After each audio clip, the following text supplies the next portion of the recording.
Twelfth physics में current electricity में प्रतिरोध के बारे में बता चुके हैं। अब आज हम पढ़ाने चल रहे हैं विशिष्ट प्रतिरोध। विशिष्ट प्रतिरोध क्या है?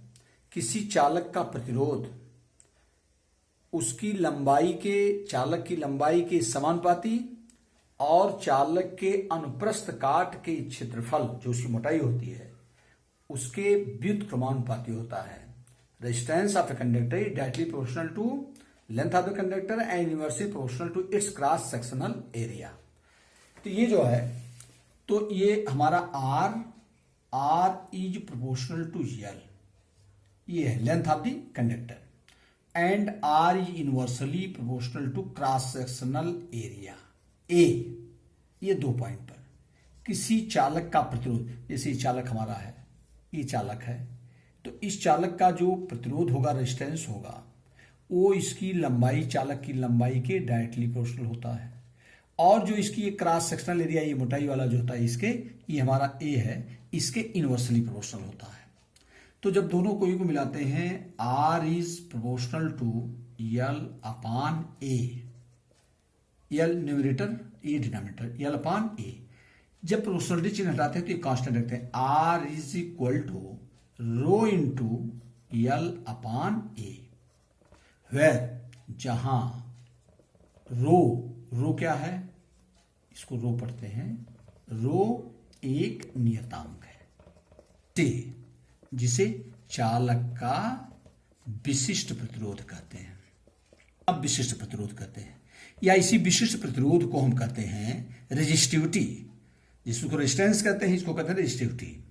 अब हम बता रहे हैं, अब रो की जब निकालेंगे, जहां ये रो, ये रेजिस्टेंस ऑफ द कंडक्टर, किसी चालक का प्रतिरोध उस चालक की लंबाई के समानुपाती होता है, और उसकी क्रॉस सेक्शनल एरिया A के व्युत्क्रमानुपाती होता है, इनवर्सली प्रोपोर्शनल होता है। और जब दोनों को एक में ऐड कर देते हैं तो R इज, इसलिए R is proportional to L upon A, R is equal to rho into L upon, इन दोनों को मिलाते हैं। जब प्रोपोर्शनलिटी चिन्ह हटाते हैं कांस्टेंट है, R is equal to rho into L upon A, जहां रो एक नियतांक है जिस चालक का विशिष्ट प्रतिरोध करते हैं। इसकी वैल्यू कैसे निकालते हैं? इसलिए विशिष्ट प्रतिरोध रो बराबर विशिष्ट प्रतिरोध रो, ये इज इक्वल टू हो जाएगा, रो का वैल्यू जब निकालेंगे तो रो का मान निकाल देते हैं, आर का क्रॉस मल्टीप्लाई हो जाएगा, एल आगे डिवाइड हो जाएगा, तो R into A upon L. ये हमारा रो इज इक्वल टू, ये मेन फॉर्मूला हो गया, R into A upon L. अब ये मान लेंगे यदि हम इसमें डिफरेंशिएशन निकालने के लिए, यदि L is equal to 1 metre, हमने चालक की लंबाई एल की वैल्यू कितना मान लिया, 1 मीटर, तथा ए जो क्रॉस सेक्शनल एरिया है इसको हमने मान लिया 1 मीटर स्क्वायर या 1 वर्ग मीटर। जब इन दो, इसलिए रो इज इक्वल टू जब इसका मान 1 हो गया, इसका मान 1 हो गया, तो रो इज इक्वल टू किसके आ गया, आर। अब जरा ध्यान दीजिए, रो इज इक्वल टू आर, इसका मतलब ये विशिष्ट प्रतिरोध जो है चालक के प्रतिरोध के बराबर आया। लेकिन कब आया? जब चालक की लंबाई 1 मीटर हो, का मान 1 मीटर माना है, और चालक का cross sectional area 1 metre square हो। अब इसको हम कैसे डिफाइन करेंगे? इस प्रकार, किसी चालक का विशिष्ट प्रतिरोध वह प्रतिरोध है जब चालक की लंबाई 1 मीटर और उसका अनुप्रस्थ काट का क्षेत्रफल 1 वर्ग मीटर हो। या हम इसको इस ढंग से कर सकते हैं, जरा ध्यान सुनो, किसी 1 मीटर लंबे तथा 1 वर्ग मीटर क्षेत्रफल वाले अनुप्रस्थ काट के क्षेत्रफल वाले, अनुप्रस्थ काट के क्षेत्रफल उसकी मोटाई, तार जैसे होता है, तार की मोटाई वाला जो क्षेत्रफल है, जैसे ये मैंने जो बताई, इससे पूरे तार के क्षेत्रफल से मतलब नहीं है, तार की मोटाई क्षेत्रफल। इस प्रकार किसी 1 मीटर लंबे तथा 1 वर्ग मीटर क्षेत्रफल वाले चालक के प्रतिरोध को विशिष्ट प्रतिरोध कहते हैं। तुम सिंपल भाषा में कर सकते हो, ये कोई चालक 1 मीटर लंबा हो और उसकी cross sectional area 1 metre square हो, तो उसका जो प्रतिरोध होगा वही उसका विशिष्ट प्रतिरोध होगा। आप जरा ध्यान दीजिए, जैसे चालक का प्रतिरोध मैंने बताया मिली, चालक की लंबाई के समानुपाती क्षेत्रफल के व्युत्क्रमानुपाती होता है।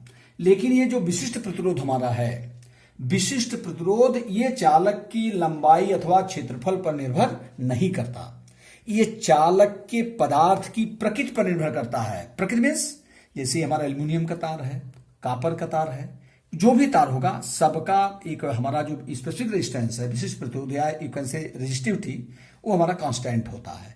वो चालक, जैसे ये हमारा 50 मीटर हो तो इसका जो विशिष्ट प्रतिरोध होगा वही 1 मीटर का होगा, वही 20 मीटर का होगा, वही 15 मीटर का होगा।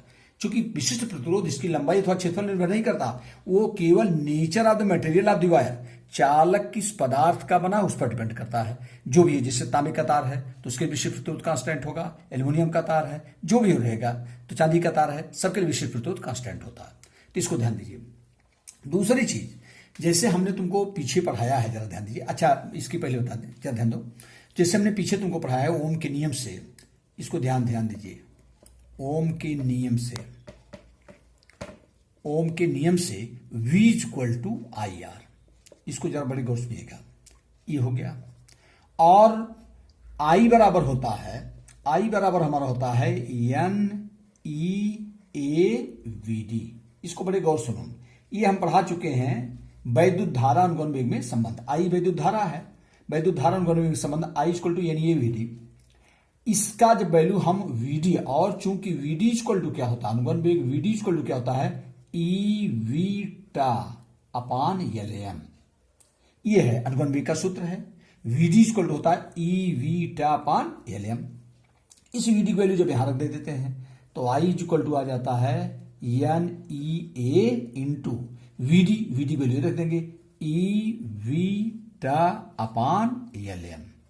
अब जरा ध्यान दो, या I इक्वल टू हो जाएगा N, यहां E है, यहां E है, तो हो जाएगा E स्क्वायर A, उसके बाद हो जाएगा टा इंटू V अपान LM। अब जरा ध्यान दो, इसलिए V इक्वल टू, V की वैल्यू जब निकालेंगे, V इक्वल टू पीछे बताया जा चुका है, फिर से बता रहे हैं, V इक्वल टू जब निकालेंगे तो ये हमारा हो जाएगा LM अपान, LM इधर चला जाएगा, LM अपान NE स्क्वायर और टा NE स्क्वायर ए, LMI क्रॉस मल्टीप्लाई करेंगे और जो V की वैल्यू निकालेंगे तो ये जो ऊपर हमारा है या कि इधर डिवाइड हो, जो हमने डिवाइड किया। अब जरा ध्यान दो, इन दोनों को, इसको जो है ओम के नियम से जब कंपेयर करेंगे, समझ गया, ओम के नियम से जब, इसको मत करो, ये सेकंड बना लो, ये अब हम, ये भी V की वैल्यू आया ओम के नियम से, ये V की वैल्यू आया अनुगमन वेग के सिद्धांत से। इन दोनों को जो कंपेयर करेंगे तो यहां V है, यहां V है, यहां I है, यहां I है, यहां R है, R का स्थान कितना गया, तो एक ये संबंध 1 और 2 की तुलना करने पर जब तुलना करेंगे तो हमारा आ जाएगा R इक्वल टू कितना आ जाएगा, R इक्वल टू आ जाएगा LM अपान NE स्क्वायर ए टा। या ध्यान दो, इसी को फर्स्ट और सेकंड का ये ओम के नियम से हो गया, और ये हमारा हो गया V equal to LM NE square eta into I। इसी से हमने अनुगमन वेग की, चूंकि पूरा कांस्टेंट होता तो V से अनुपात I, अनुगमन वेग के सिद्धांत के आधार पर ओम के नियम की उत्पत्ति, इसको बैक में हम पढ़ा चुके हैं। तो इस प्रकार से हो गया, जब कंपेयर करेंगे तो ये हमारा R का मान आ गया। अब जरा ध्यान दो, ये R की वैल्यू आई, या इसको हम फिर लिख सकते हैं, बड़े गौर सुनो, इसको हम फिर लिख सकते हैं R इक्वल टू, या ध्यान दो, R इक्वल टू क्या लिख सकते हैं, L और बटा A की तरफ कर दे रहे हैं, M अपान NE स्क्वायर टा इंटू L अपान A। देखो R, L और बटा A हमने किनारे कर दिया, M अपान NE स्क्वायर टा, ये हो गया हमारा। इसको जानना, और चूंकि R बराबर होता है रो इंटू एल अपान ए, अभी ऊपर बता चुके हैं R बराबर रो इंटू एल अपान ए। जब हम इन दोनों कंपेयर करते हैं, इसलिए रो इक्वल टू आ जाएगा M अपान NE स्क्वायर टा। अब जरा ध्यान दो, किसी भी पदार्थ के लिए M है mass of the electron, N एकांक आयतन, चालक के एकांक आयतन इलेक्ट्रॉन संख्या, ये भी कांस्टेंट होता है, E स्क्वायर कांस्टेंट है, टा होता है श्रांतिकाल रिलैक्सेशन टाइम, ये सारे कांस्टेंट होते हैं। तो ये जो विशिष्ट प्रतिरोध है किसी चालक में, इसको हम एक भी नहीं बदल सकते। तो जब ये कांस्टेंट होता है, इसलिए रो हमेशा हर पदार्थ के लिए रो का मान कांस्टेंट होता है।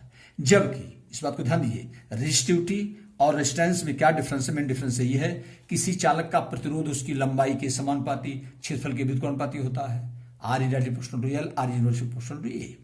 लेकिन रो जो है, ये जो है L और A पर निर्भर नहीं करता, इसको ध्यान दीजिए, न तो लंबाई पर निर्भर करता है न तो क्षेत्रफल पर। अब आगे ध्यान दीजिए, दूसरा चीज, अब इसका मात्रक, विशिष्ट प्रतिरोध का मात्रक,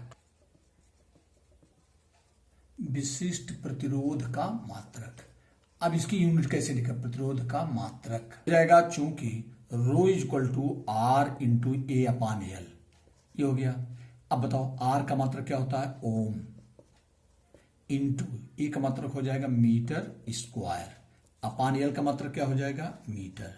अब तुम जानते हो मीटर स्क्वायर है, मीटर, एक मीटर से मीटर क्या हो जाएगा, कैंसिल हो गया, तो ये बराबर आ गया ओम मीटर। तो विशिष्ट प्रतिरोध का मात्रक क्या होता है, ओम मीटर। विमीय सूत्र जरा ध्यान दो, एक पूछा जाता है, डायमेंशनल फार्मूला क्या होगा, ये देखो जरा ध्यान दो, R into A upon L. आर का कैसे निकालोगे जरा ध्यान दो, आर बराबर होता ओम के नियम से आर बराबर होता है वी अपान आई, पीछे पढ़ाया जा चुका है फिर रिवाइज करते रहे, और वी बराबर होता है डब्ल्यू अपान क्यू अपान आई। अब जरा ध्यान दो, ये बराबर हो जाएगा डब्ल्यू अपान आई क्यू। फिर जरा ध्यान दो, अब चूंकि क्यू बराबर होता है, यह हो जाएगा W upon I into I T. ये कैसे आ गया, क्यू बराबर आई टी, तो ये क्यू के स्थान पर आई टी रख दिए, या ये बराबर हो जाएगा हमारा डब्ल्यू अपान आई स्क्वायर टी। अब जरा ध्यान, डब्ल्यू कार्य का भी सूत्र होता है M L power 2 T power -2 upon I ampere है, इसका डायमेंशनल फार्मूला होगा ए पावर 2 इंटू टी का टी ही होगा। अब ये बराबर कितना जाएगा, M L power 2 T power -3, चूंकि यहाँ टी पावर -2 था, एक ऊपर जाएगा -3 हो जाएगा, और ये पावर हो जाएगा -2। ये हमने निकाल दिया किसका, प्रतिरोध का। अब जरा ध्यान दो, तो प्रतिरोध का डायमेंशनल फार्मूला हमारा क्या आ गया, एम एल पावर 2, या ध्यान दो M L power 2 T power -3 A power -2 into A है मीटर स्क्वायर, इसलिए इसका हो जाएगा एल स्क्वायर, अपान ये हो जाएगा क्यूएल है तो क्यूएल ही रहेगा। अब जरा ध्यान दो बराबर, अब इसको सॉल्व करो, तो यम तो ऊपर नीचे चयनित हो जाएगा यम, एल जरा देखो यहाँ एल की पावर 2 तो एल की पावर 4 आ गया, और नीचे एक एल है, तीजा के ऊपर माइनस हो जाएगा, तो एल पावर कितना आ गया 3, और टी पावर -3 ए पावर -2, ये आ गया हमारा विशिष्ट प्रतिरोध का डायमेंशनल फार्मूला। इसको इस ढंग से पहले आर का निकाल लेंगे, और rho equal to R into A upon L, A है एरिया और एल है लंबाई, एरिया का डायमेंशनल फार्मूला एल स्क्वायर होता है, और उसके बाद एल का एल ही होगा, और आर का देखो हमने यहाँ निकाल के तुमको बताया, तो बोले यहाँ ये डायमेंशनल फार्मूला हो गया। अब आगे ध्यान दो, इसी का जो व्युत्क्रम होता है उसी को विशिष्ट चालकता कहते हैं, विशिष्ट चालकता। अब जरा ध्यान दीजिए, तो इस प्रकार से किसी चालक का प्रतिरोध तो उसकी लंबाई क्षेत्रफल निर्भर करता है, लेकिन चालक का विशिष्ट प्रतिरोध उसकी लंबाई अथवा क्षेत्रफल निर्भर नहीं करता, केवल चालक के पदार्थ की प्रकृति पर निर्भर करता है। और डिफरेंस में पढ़ाया है, इस अगर रो बराबर R into A upon L, A की वैल्यू 1 मीटर स्क्वायर और इसकी वैल्यू 1 मीटर रख लेते हैं, तो रो बराबर होता आर का, तो इसी प्रकार से डिफरेंशियल इसकी यही निकाली जाती है। इस प्रकार से किसी 1 मीटर लंबे और 1 वर्ग मीटर क्षेत्रफल वाले चालक के प्रतिरोध को विशिष्ट प्रतिरोध कहते हैं। Thank you.